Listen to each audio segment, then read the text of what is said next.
बिस्मिल्लाहिर्रहमानिर्रहीम, अस्सलाम वालेकुम। कैसे हैं आप सब लोग। तो आज मैं आपके लिए बना रही हूँ खस्ता खस्ता करारे करारे बिस्किट, जो कि हम घर में हमारे मौजूद आटे से बनाएंगे, बड़े ही कम इंग्रेडिएंट्स में।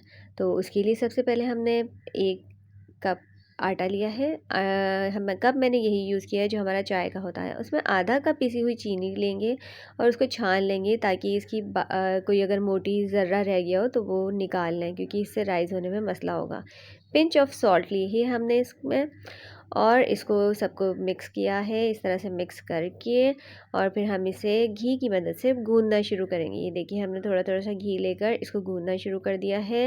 ये घी से ही, आटे की तरह नहीं गूंदेगा, थोड़ा सा इसको संभालना थोड़ा मुश्किल होगा, टाइम लगेगा, लेकिन आप इसी को दबा दबा के गूंदते रहिए। ठीक है, थोड़ी देर बाद ये गूंज जाएगा तो डो इसकी इस तरह से हो जाएगी। जब ऐसी डो इसकी हो जाए तो हम इसको बिस्किट की शेप देना शुरू करेंगे। तो हाथ में थोड़ा सा ग्रीस करके इस तरह से करके, मेरे पास हार्ट शेप का एक था, मैंने ये इसे अपने शेप दिया है। ठीक है, इसको मैंने शेप दे दिया है। आप जो भी चाहें शेप दे दें। आपके पास ये नहीं है तो आप गोल बना लें, चौकोर बना लें। उसके बाद इसको थोड़ा सा दबाया है मैंने।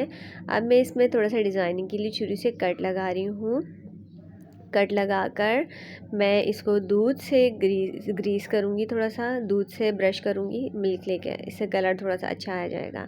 अब थोड़े से बादाम पिस्ते जो भी आपके पास हो वो इसके ऊपर थोड़ा सा चिपका दिया है, ताकि ये खूबसूरत लगे। अगर नहीं है तो आप नहीं चिपकाएं। ये देखिए, मैंने सारे शेप दे दिए हैं।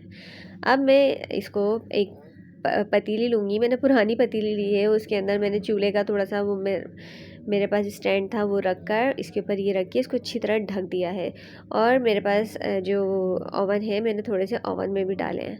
तो थोड़ी सी देर बाद, 15-20 मिनट बाद, जो पतीली में डाले थे वो इस तरह से तैयार हो चुके हैं। ओवन वाले तकरीबन 5-6 मिनट में तैयार हो जाएंगे। तो अगली रेसिपी तक के लिए मेरी तरफ से अल्लाह हाफिज़। अपना ख्याल रखिएगा और मुझे दुआओं में याद रखिएगा। मेरे चैनल को लाइक और सब्सक्राइब करना मत भूलिएगा। अल्लाह हाफिज़।